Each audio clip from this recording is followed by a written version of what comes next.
What's going on, everybody? We're going to talk about Game 5 of the Eastern Conference Finals on Thursday, May 25th, between the Miami Heat and the Boston Celtics. 3-1 so far with my predictions in this series, with the only loss being in the last game.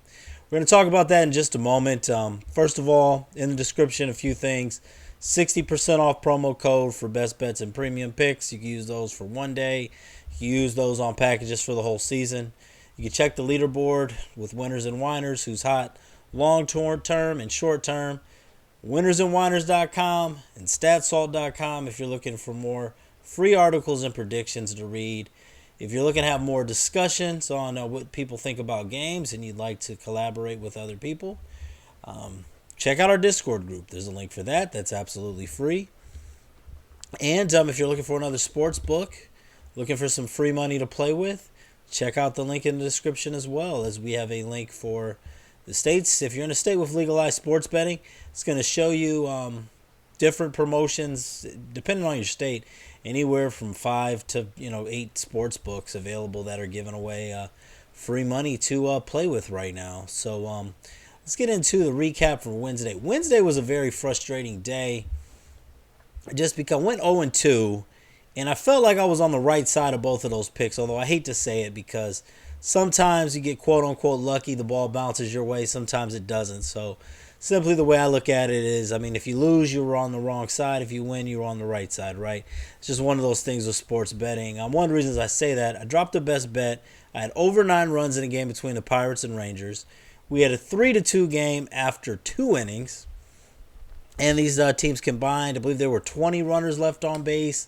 They combined for like 3 for 20 with runners in scoring position. So we had 5 runs after the first 2 innings. And a lot of opportunities time and time again. And they just couldn't push through. And on the free pick, I was on the Arizona Diamondbacks, who had a 5-0 lead in the 6th inning.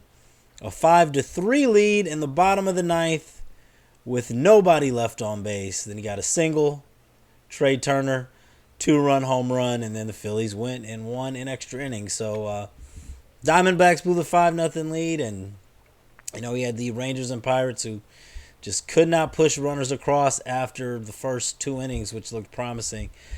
But that's just how it goes sometimes. It'll balance out. So on to today.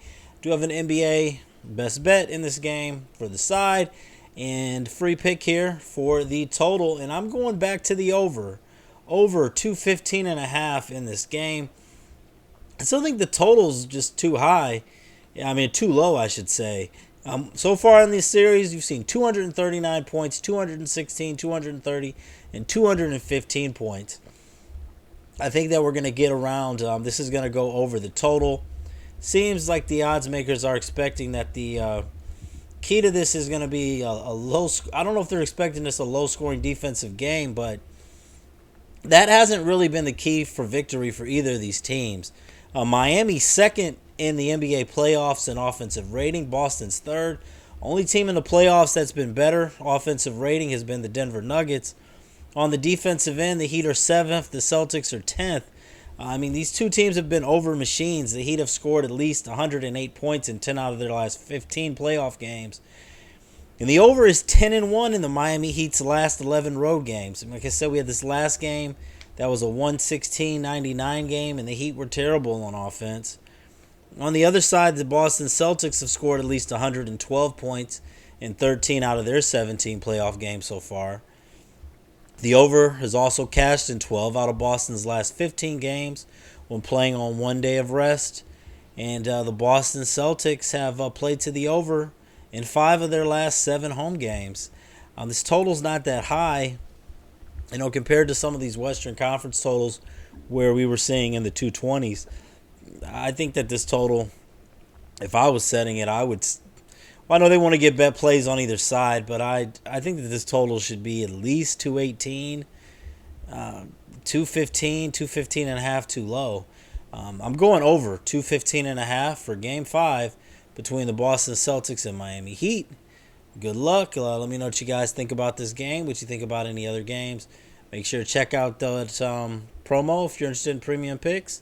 Check out Winners and Whiners and Stat Salt if you just want to read more free picks. Check out Discord if you want more free information and free dialogue. And check out the link with the different sports books if you're looking for some free money and first time deposit bonuses. Good luck. God bless. Thanks for spending some minutes with me.